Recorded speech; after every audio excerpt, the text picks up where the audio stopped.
Ghana and Liberia explore new areas of cooperation. Muslims across the globe begin holy month of Ramadan. Hello, good evening, and thank you so much for joining us. This is News Hour. We are live on GBC24 and GTV. My name is Akbene Avo Ajaja. And my name is Evans Echampong.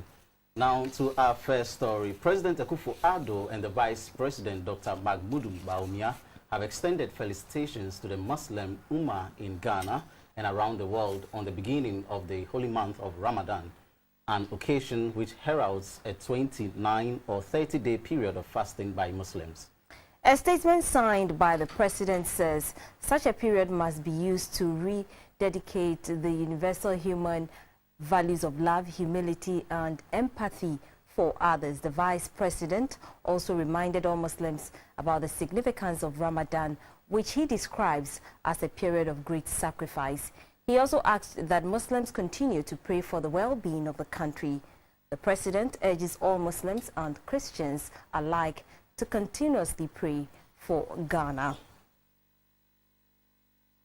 Let's move to the northern parts of the country now, where intense consultations are going on regarding the pending ruling on the Bimbilla skin dispute.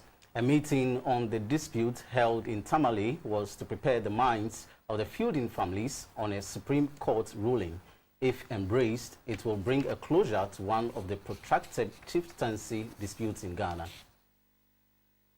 The succession bid to the Bimbilla skin has been dogged by controversy, often degenerating into bloody violence, in which many deaths and injuries were recorded. Property worth thousands of Ghana cedis were destroyed. The dispute was between the late Nakpa Na Salifu Dawuni, who is yet to be buried, and his key contestant, the late Andani, who was killed by some assailants. The case has since been heard at the Northern Regional House of Chiefs and the National House of Chiefs. The National Peace Council and other non-governmental organizations have since held a series of meetings with about 50 youth from Bimbilla to prepare their minds when the Supreme Court verdict is released on the matter. At the meeting, the member of the Governing Council of the National Peace Council, Shaibu Abubakar, said issues of conflict are complex and feuding factions must always consider the people first. My expectation is that the people of Nanum will continue to work with the National Peace Council and any other key stakeholder that will show interest in the peace-building processes, so that at the end of the day, we'll get to the peace level, so development can take place. The Roman Catholic Bishop of Yendi, Reverend Father Vincent Boy Nai, also advised the people of Bimbilla to give peace a chance so that the area can develop. People have told me that if the court ruled against us and all that, we don't mind. But we're going to tell our children, so that one day they will rise up and retaliate. You see their thinking. So the need for education becomes very important. The Executive Secretary of the National Peace Council in the Northern Region, Reverend Father Thaddeus Kusa, said the meeting has afforded the CSOs and the media the opportunity to appreciate the issues and work towards resolving the conflict. As a family, relationship is what is important. That they may recognize that they have differences, they all have needs to meet, but in pursuing their interests and needs, there should not be shedding of blood, there should not be loss of lives.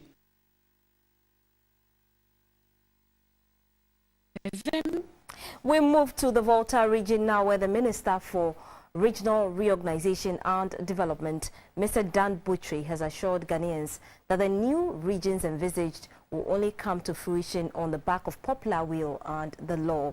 Thus, Mr. Butri has entreated the chiefs and the people of the Volta region to get involved and let their voices be heard on the way forward. The Minister for Regional Reorganization and Development, Mr. Dan Butri, and the Minister for Chieftaincy and Religious Affairs, Mr. Kofi Jamisi, have been touring the region to meet with traditional rulers who are custodians of the people to discuss and sensitize them on the proposed new regions. Mr. Butri explained that the decision to create new regions came as a result of suggestions, petitions and demands from the people across the country. He said the 1992 Constitution has a provision which clearly anticipated new regions and redemarcation of boundaries should a need arise. Mr. Botchwey said the two major political parties, the NPP and the NDC, made it a campaign promise in their 2016 manifestos. It is upon these that the Nana Akufo-Addo administration decided to create new regions and subsequently created a ministry dedicated to that agenda.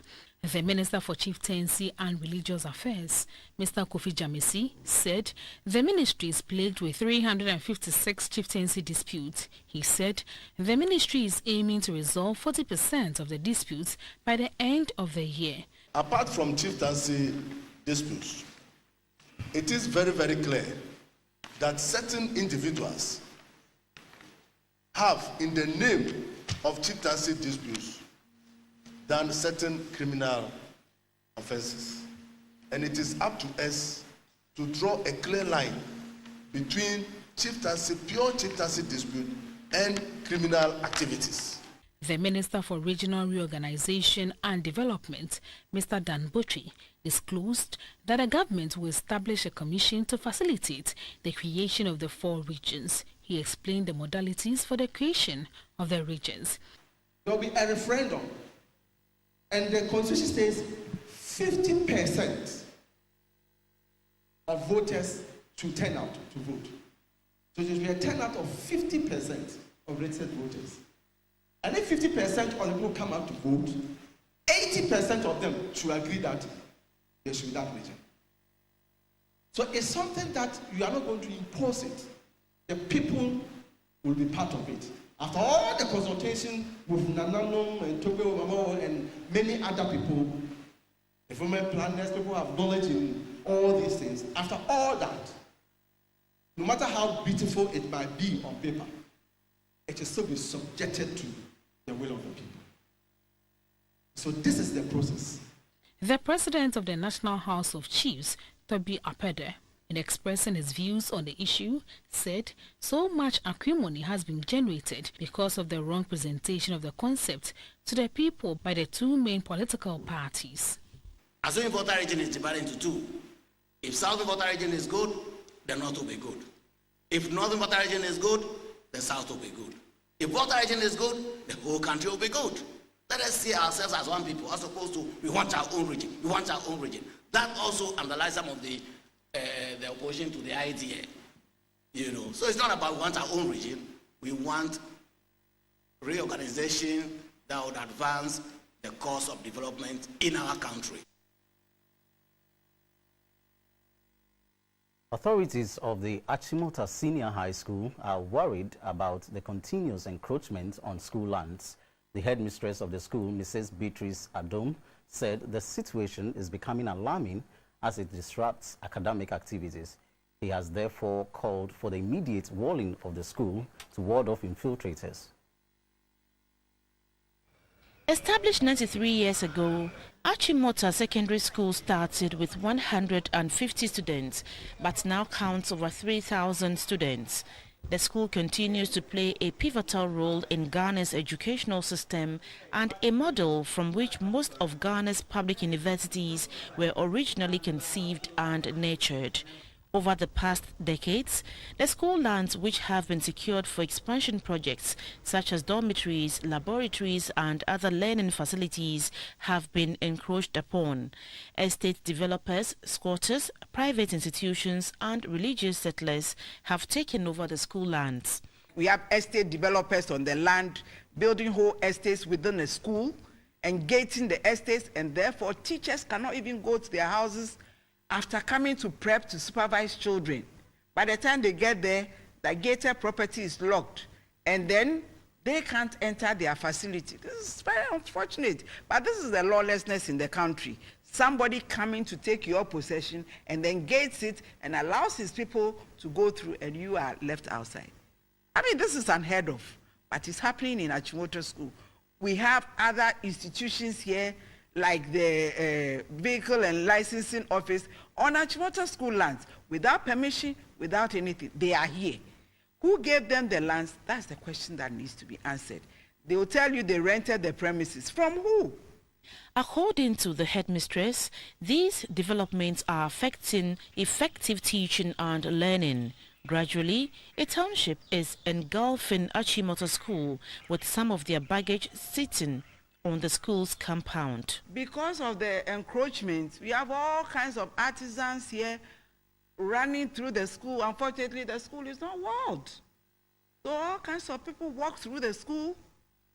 Just 2 terms ago, we had somebody smashing the windscreens of all teachers' vehicles. We wouldn't want a situation where we say that a student has been killed by one of these lunatics, because it nearly happened once.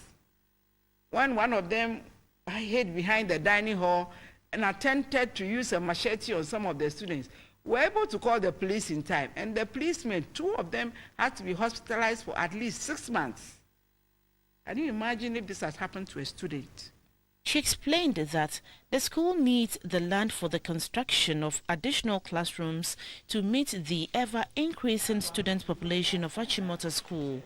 She observed that creating a physical barrier with a wall could restrain encroachers. The Achimota School wall must come on during our time, in our generation. We don't have to leave the wall for others to come and put it up. We must do it now, because we need to protect our property now before it becomes nothing. In another development, the 1976 and 1986 alumni of Achimota School called on the headmistress at her office. They presented a cash amount of 5,000 Ghana cedis to support the maintenance of the school's agri-chapel. The group also presented a book on Obama's presidency to the school library to facilitate research work by the students. It was authored by a 1986 alumnus. The Ghana National Fire Service in the Eastern region is to intensify education on fire safety. It is to help curb gas explosions in the region. According to the regional command of the fire service, teams will soon hit the streets to sensitize the public on the use of gas cylinders and how to prevent or control domestic fires. Recently, fire outbreaks have been on the ascendancy in the country, especially in the industrial sector. About 4 separate infernos have been experienced in 4 regions, resulting in the loss of lives and property worth millions of cedis. In Accra, for instance, fire gutted the Coconut Grove Hotel and another in Kumasi. Other fire outbreaks that occurred through gas explosion were recorded in Takrady in the western region and Tamale in the northern region, causing fear among patrons of liquefied petroleum gas, LPG, for either vehicular or domestic usage. It is against this backdrop that our Eastern regional correspondents visited some filling stations to find out from the attendants if they have learnt any lessons from happenings in other regions and steps being taken to avoid such incidents. The Eastern Regional Fire Officer, ACFO Joshua Ingwa, said the fire safety education team has started a sensitization program with drivers and plans to go out soon to help increase the level of awareness in order to save life and property. Earlier this year, we did a seminar for oil and gas dealers.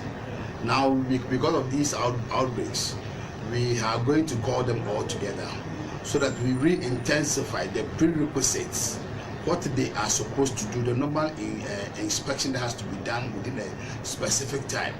We make sure that all the prerequisites are strictly adhered to so that we don't experience some of these problems. Commenting on the gas explosions recorded recently, the Eastern Regional Director of the Environmental Protection Agency, EPA, Mr. Felix Ado Ochere, said though the region has not witnessed such incidents, his outfit has embarked on extensive monitoring of all gas filling stations in the region.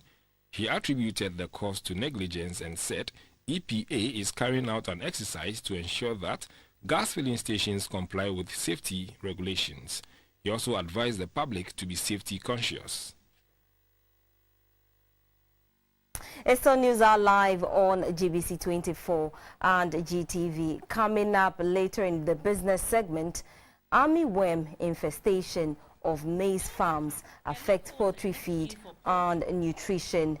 Later in the My Journey segment, we'll go to the Bremai Sukuma in the central region, where parents encourage their teenage girls to go for family planning implants. And in the foreign segment, we'll tell you how British Airways has cancelled flights from the Heathrow and Gatwick due to global computer problems. And in the sports segment, we'll tell you how all is set for Swag Awards tonight at the State Banquet Hall here in Accra. We'll be right back. Do stay with us. In business news, producers of local poultry have complained that the industry is struggling due to importation of frozen chicken. They say a law passed by Parliament to increase taxes on the importation of frozen chicken is yet to be implemented. The regulation on poultry importation is aimed at reversing the nation's dependence on imported poultry to boost domestic production. The Ghana Broiler Rehabilitation Project started in 2014. It was to avoid high tariffs on poultry imports and to commit poultry importers to source 40% of their supplies locally. But funds promised by government has yet to materialize. Cabinet has decided on the 18th of May 2014 to give 39.5 million and change to what? To the poultry industry. Do this kind of pilot phase, all because of the importation. They wanted to cut them down. So there was a policy that was formed at 40-60%. But did that actually happen? Was that happening? That is the question. The situation is further worsened by the non-payment of compensations to some 34 farmers affected by the avian influenza, otherwise known as bird flu. Parliament approved 11 million cedis for compensation. So, yes, we were monitoring to see whether all our farmers were getting compensated. Unfortunately, we detected that most of our farmers have not received compensation. Meanwhile, poultry farmers have threatened not to report cases of the disease if government does not move in. The three new products, Poultry Guard, Varium and New Prime, are to help both the poultry and piglet industry to improve on their breeds. The three products are initiatives of an oil drilling company. And the Vice President of the Ghana National Association of Poultry Farmers has raised concerns about armyworm infestation of maize farms. He says the phenomenon is affecting poultry feed and nutrition. The worm infestation is definitely going to affect poultry production. As the minister mentioned, the target for maize and soybean production in the initiative, Planting for Food and Jobs, is poultry production and pig production. So that if at the end of the day, at this point, we have realized that the production, maize production is being infested with this worm, that gives room for alarms. It gives the cause for alarm. We need to start planning as to what we can do. Of course, once it's infested, productivity will be affected as well. And I am very much hopeful that even if we imported maize to support local production, with the planting for food and the main targets as poultry, and if the result is not going to be there because of this infestation, then stakeholders must come together to see where we can get maize.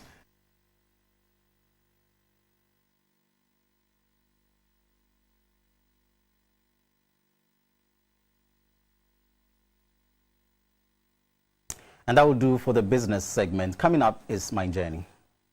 Good evening and welcome to My Journey on GBC24 and on GTV. My name is Beatrice Senaju. Would you advise your 13-year-old girl to go for family planning to prevent unwanted pregnancy? Well, this is what is happening at Breman Isikuma in the Central Region, where parents lead their teenage girls to the clinic for family planning implants to avoid pregnancies and also reduce the increasing rate of teenage pregnancy in the region. But is family planning the way out? Join me on this ride to Breman Isikuma for details of this revealing story and more. This is Breman Isikuma, the capital of the Isikuma Odobin Brakwa in the Central Region. It is a farming community with a population of about 112,706. The figure, according to the Ghana Statistical Service, represent a 5.1% of the central regional population in 2013. Statistics from the Sikuma Odobin Brakwa District Health Directorate showed that in the year 2012, 13 girls between the ages of 10 to 14 got pregnant. 791 girls between 15 to 19 years got pregnant that same year. In 2013, 701 girls got pregnant, 741 pregnancies were recorded in 2014, 776 in 2015, and 708 girls got pregnant in 2016. The above statistics came as a shock, and it aroused the curiosity in me to delve deeper in this worrying situation. I then decided to interact with some of the girls in the community. I first met 18-year-old Gladys Issa, who is 4 months pregnant. She told me her parents always refused to buy her things like sanitary pads, underwears, and books for school. She was then influenced by a friend, and this is the outcome. Gladys is pregnant.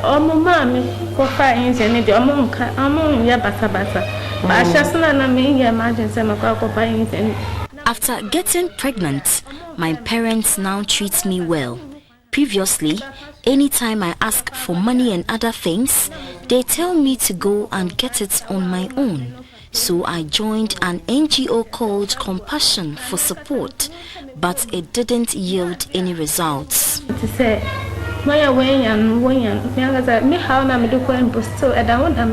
The young man responsible for impregnating Gladys is 20 years old. He is a product of the Breman Esikuma Senior High School, awaiting his results in September. The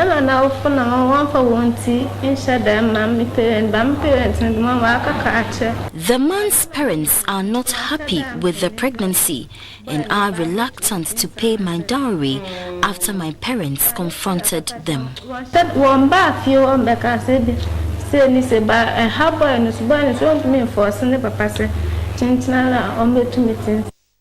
17-year-old Rosina Agwedanu realized she has taken in when the pregnancy was already 5 months old.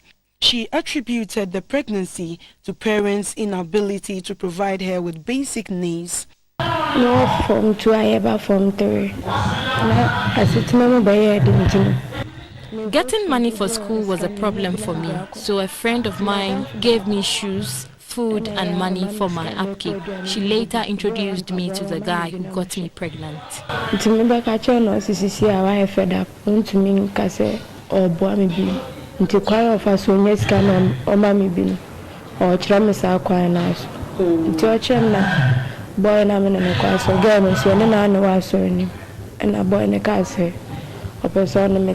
Rosina is currently 7 months pregnant and is hoping to partake in the BECE exams on the 5th of June 2017. She told me during the early stages of the pregnancy, she was sacked from home, and the same friends who lured her into the act started teasing her. I was sacked from the house because of the pregnancy. My parents told me they wanted me to go to school, but now that I'm pregnant, they cannot take care of me anymore.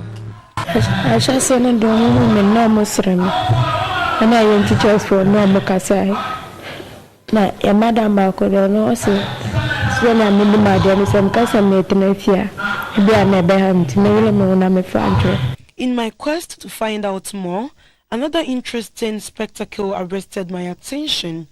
A 14-year-old Priscilla Jiwonu has already been introduced to family planning implants, but she is pregnant.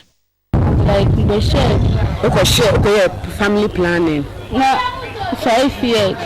I did family planning implants for 5 years. I went to a party and a guy dragged my drink and slept with me. Now I am pregnant. Every day, like I didn't say Drew, I said like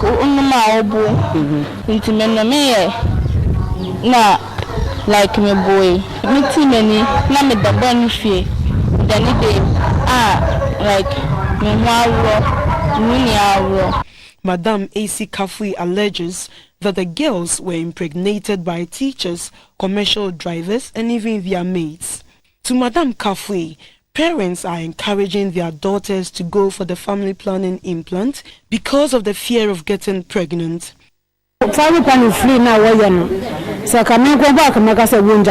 My advice is that free family planning to teenage girls should be cancelled. Some parents take their girls to the hospital for the procedure, and this can affect them in future.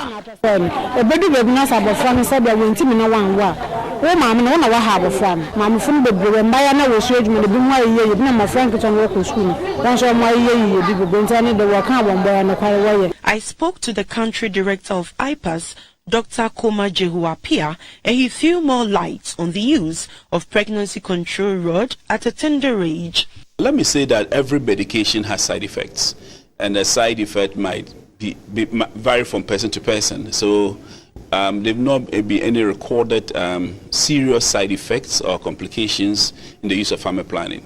What we are talking about is the youth using family planning because they want to prevent pregnancies.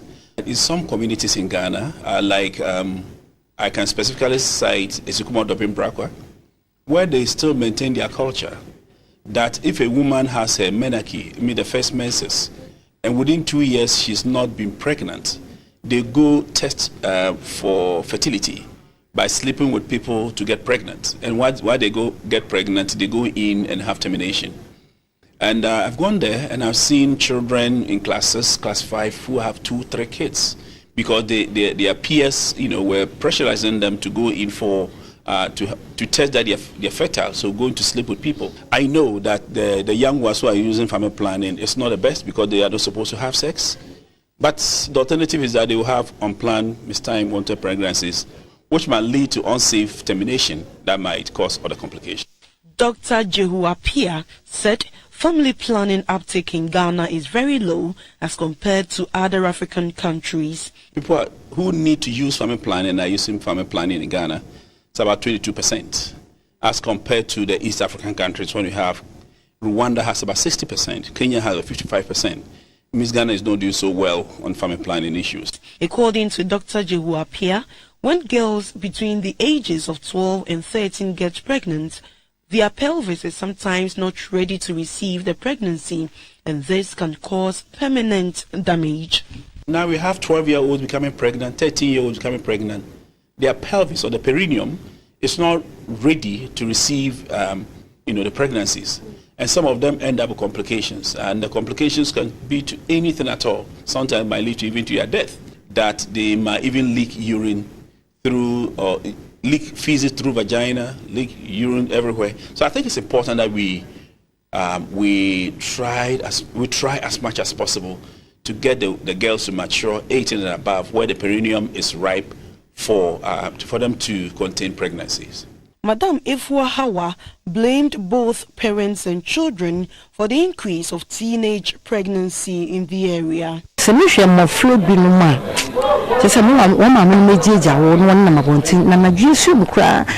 I became worried anytime I see these teenage girls at all times with men engaging in immoral acts.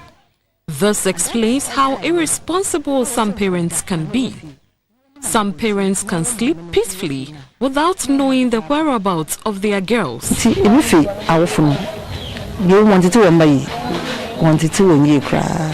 Teenage girls just like Gladys, Rosina and the rest have dreams, but these goals have for now been truncated. However, Rosina says she is determined to continue her education to become a nurse in the future.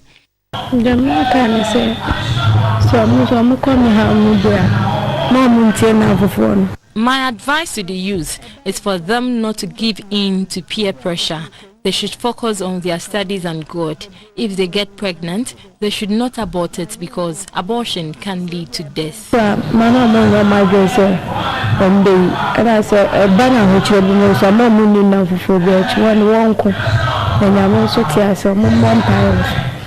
Because you see, I'm not going to bomb by now. me wa ha me se amunyi se awofuni na ya sane a womba na hwehwe ma wan a na nkan kwala bi enu obekwa kofa mpewanyi se atono se aya ne feso benyi se ana. If parents become more responsible, most girls here won't be pregnant. We all want to achieve something better in future, but our parents don't do their best for us at all.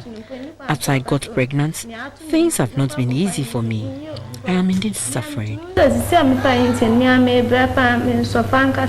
A lecturer at the African University College of Communication, Mrs. Belinda Glover, said the fight against teenage pregnancy can hardly be won if it is not done collectively. Rosina, Gladys and Priscilla say they regret getting pregnant at a tender age and advise young girls of their age to focus on their studies and not to indulge in activities that will mar their dreams. Beatrice Senaju, GBC24, Bremen Isikuma. This is where we draw the curtain on my journey this week. Join us same time next week. Enjoy the rest of the news. Welcome back. Now, in other news, President Akufo-Addo and his Liberian counterpart, Dr. Ellen Johnson Sirleaf, are exploring new areas of cooperation between their respective countries. Accra and Monrovia are expanding the range of items which inure to their mutual interest. Speaking at a state dinner in Monrovia, President Akufo-Addo said regional integration on the broader scale could make headway if bilateral engagements are on a good footing. Liberia is the 8th country President Akufo-Addo has visited as part of his tour of ECOWAS countries. Accra and Monrovia's ties can be traced to the 1960s when the 19th President of Liberia, William Tubman, and Ghana's first President, Osagyefo Dr. Kwame Nkrumah, played leading roles in the establishment of the Organization of African Unity, now the African Union. Since then, harmony has been the character of their relations. Ghana played host to thousands of Liberian refugees when that country was saddled with civil war. In rebuilding that country after the civil war, Ghana, through the Volta River Authority, extended electricity to Liberia in 2006. Last year, Ghana also agreed to extend technical support in the area of energy. President Akufo-Addo, at a dinner and investiture ceremony, paid glowing tribute to Africa's first female president, Dr. Ellen Johnson Sirleaf, for her exemplary leadership and reconciliation of Liberia. Liberia will be going to the polls in October this year. President Akufo-Addo asked the country to continue to uphold the tenets of democracy for peace to prevail at all times. 5 years after taking office, your efforts in this regard were recognized. You won the 2011 Nobel Peace Prize along with 2 others for your role in contributing to securing peace in Liberia, promoting economic and social development, and also strengthening the position of women. Again, during the outbreak of the Ebola virus in Liberia, which resulted in the deaths of thousands, your resolve, that of all Liberians, were tested. However, at the end of the day, the people of this resilient nation prevailed under your guidance and ensured an end to the outbreak of this deadly disease. He called for more to be done to further strengthen relations between Ghana and Liberia. It is my sincere wish and expectation that our two people will continue to march side by side in solidarity in the search for progress and dignity for the African people. Despite the cooperations that exist between our two countries, there are still a number of outstanding matters we need to address. Even though we have signed an agreement for cooperation and have had it ratified by our respective parliaments, we are yet to convene a session of the Ghana-Liberia Permanent Joint Commission for Cooperation. President Akufo-Addo was decorated with Liberia's highest national award, the Grand Order of the Most Venerable Order of the Knighthood of Pioneers.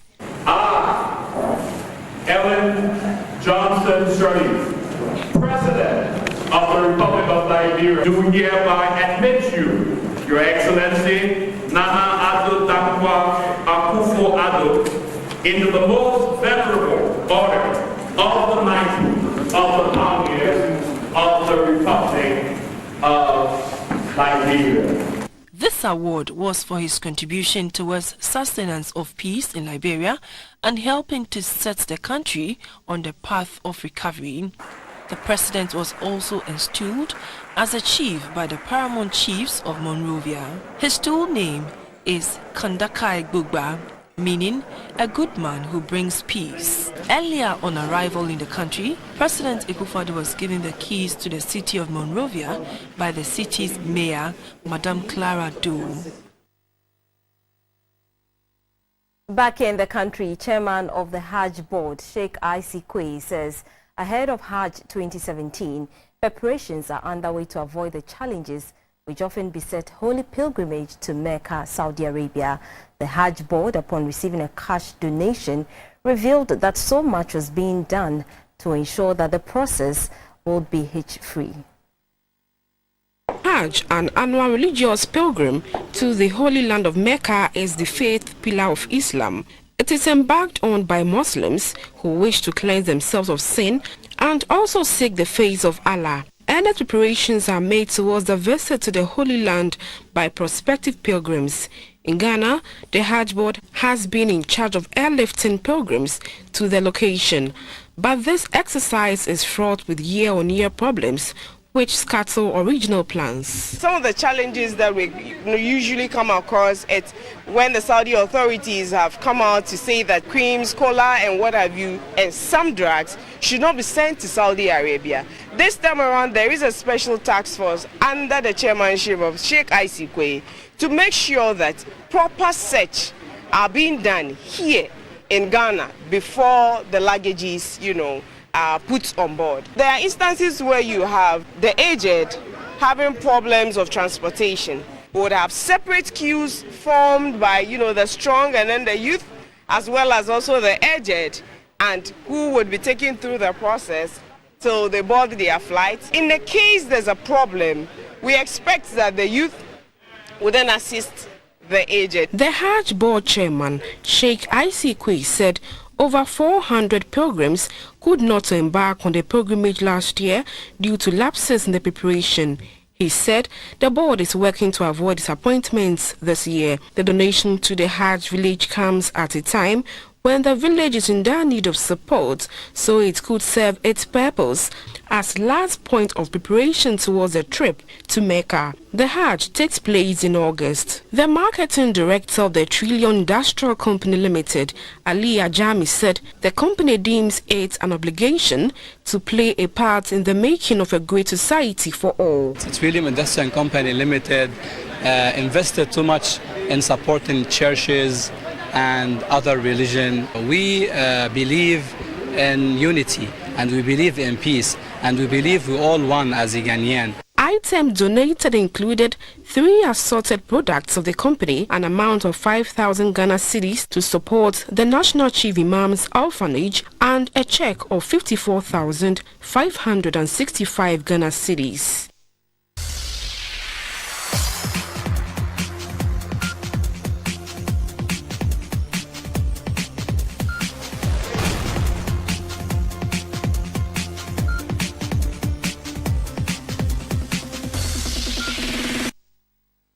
In sports news, this 42nd edition of the Sports Writers Association of Ghana SWAG Awards is underway at the State Banquet Hall, Accra.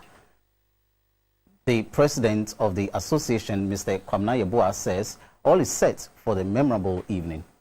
Among the personalities that will grace the occasion is the president, Nana Addo Dankwa Akufo-Addo.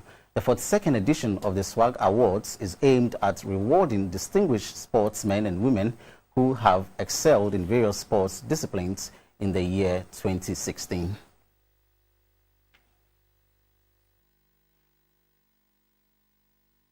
The Netball Federation of Ghana has organized a one-day tournament to commemorate Africa Unity Day.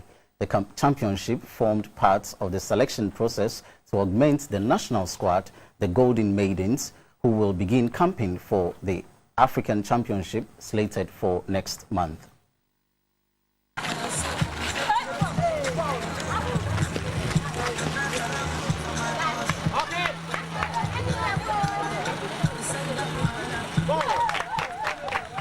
The netball court of the University of Ghana, Legon, hosted African Unity Day Championship. The one-day event attracted 6 teams, namely the Krobo Warriors from Krobo Odumase Mighty Hands Netball Club of Adidome, Fair Points Ladies based in Koda Netball Club, Golden Ladies and All Stars All of Accra, and Hunters from Winnipeg. The championship is serving as a platform to select players to augment the national squad, the Golden Maidens. With campaigns set to start for the Africa Championship slated for next month, the ladies were in high spirit. The fast-paced encounter saw goal shooters, goal attackers, and wing attackers all giving off their best to catch the eye of the technical team. From the center, wing defense, goal defense, and goalkeepers were all on their toes. Officials said campaign starts from the 1st of June to prepare for the Africa Senior Netball Championship in Kampala, Uganda next month. The AUD program had support from the patron of the Federation, Mr. George Lutrot. The Deputy Director General of the National Sports Authority in charge of technical development, Mr. Saka Akweyi, urged players to give off their best during the championship. Due to the rains, the championship was stopped midway. Officials have set the 10th of June for the semi-finals and the final showdown.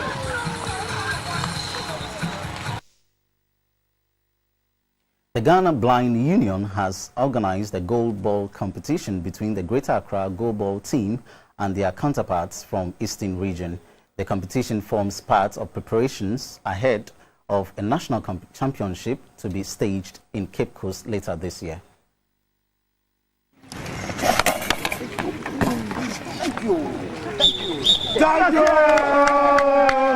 The Special AU Day Championship took place at the University of Ghana Athletics Oval. It was between Team Greater Accra and Team Eastern Region.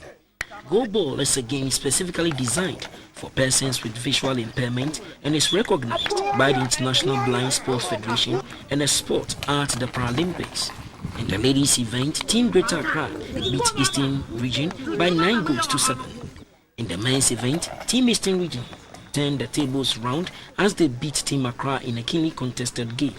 Eastern won by 9 goals to 6.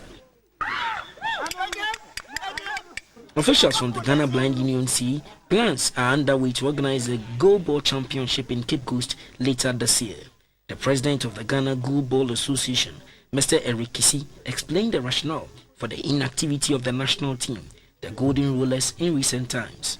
We are really lacking funds, and we are calling on philanthropists, we are calling on corporate institutions, we are calling on government, especially to get us air ticket that will enable us fly to Egypt and participate in the 2017 Goalball Championship, which is slated for October 2017. So aside that, we also want all the corporate bodies that we have already submitted our fundraising letters to support us organize this national competition that we intend having in August 2017. The captain of the Greater Accra ladies team said they can do more if given the needed support. This is about the second time we've done it, and it has always been very successful. I really believe goalball will get more visibility if it's being played in most of all the other regions. But in Greater Accra, we've been playing it again and again, but it seems it's only those in Greater Accra who will see us. But it will also be very essential that people in the other regions will also play, so they hone their own skills and gain visibility there as well. The Ghana Blind Union aims at championing blind sports in the country. They organize various sporting activities including goalball, cycling, judo, futsal, tennis, among others. The Ghana Arm Wrestling Federation has organized the basic certificate training program for would-be coaches in the country. The program was supervised by the technical director and head of refereeing for Africa Arm Wrestling Federation, Mr. Yusuf Nasser. Were selected from the various security services, tertiary institutions, clubs, regions, as well as gyms. The one-day program took place at the Accra Sports Stadium. The president of the Ghana Wrestling Federation, Mr. Charles Osei Sibi, said the course is timely. It was important for us to bring together will be coaches so that we get an expert to come and train them. The course director, who doubles as the head of referees of the Africa Arm Wrestling Federation, Mr. Neza Yusuf, said he will strongly recommend Ghana to be given the hosting right for next year's African Championship. I'm very happy the way of Ghana Arm Wrestling Federation thinking. They are developing very fast. They think how to develop arm wrestling in Ghana. I can see that within 2 years, Ghana will be one of the most important arm wrestling federation all over Africa. The Ghana Arm Wrestling Federation says the course is part of their development and promotional plans for the year. And that's all for sports.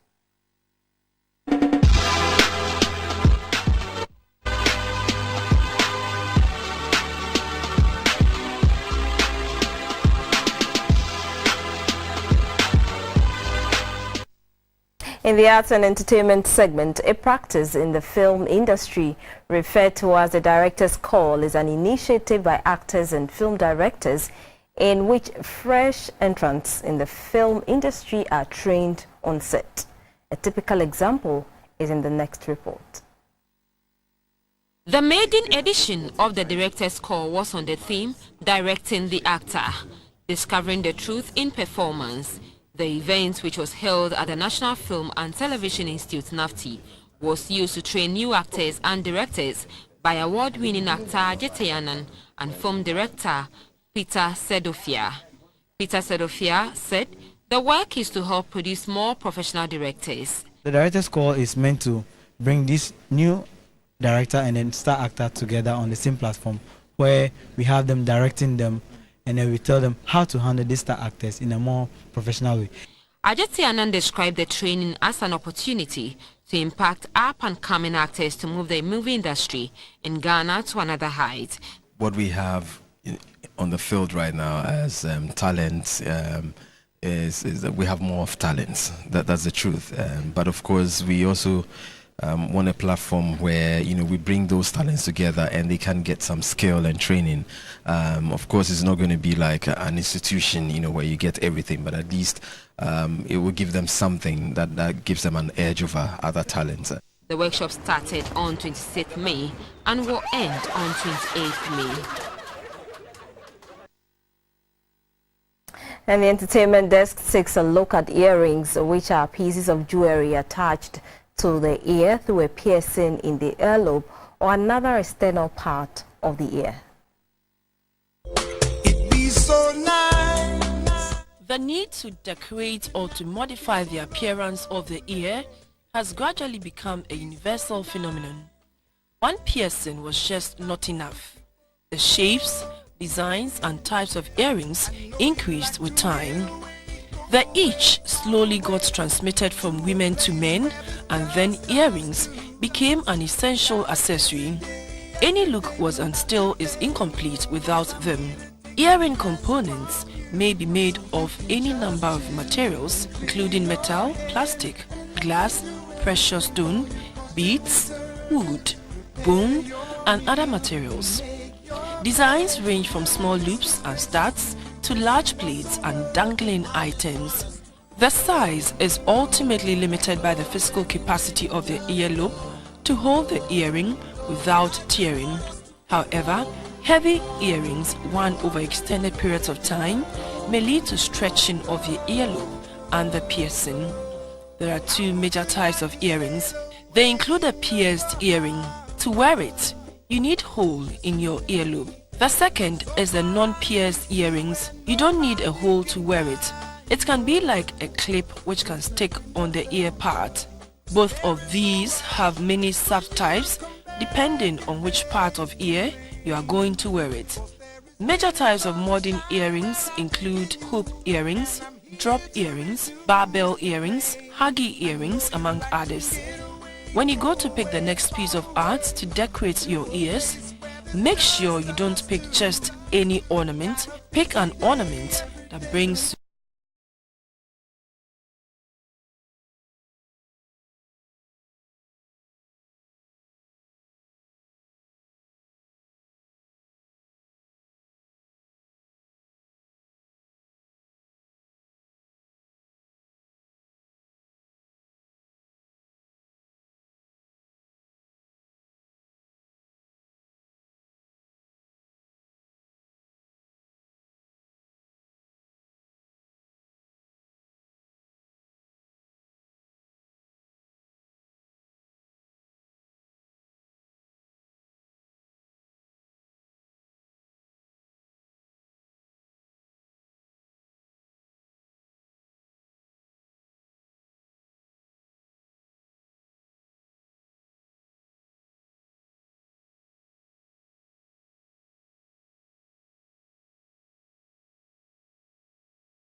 for watching the weather report brought to you by Adrian Ehini.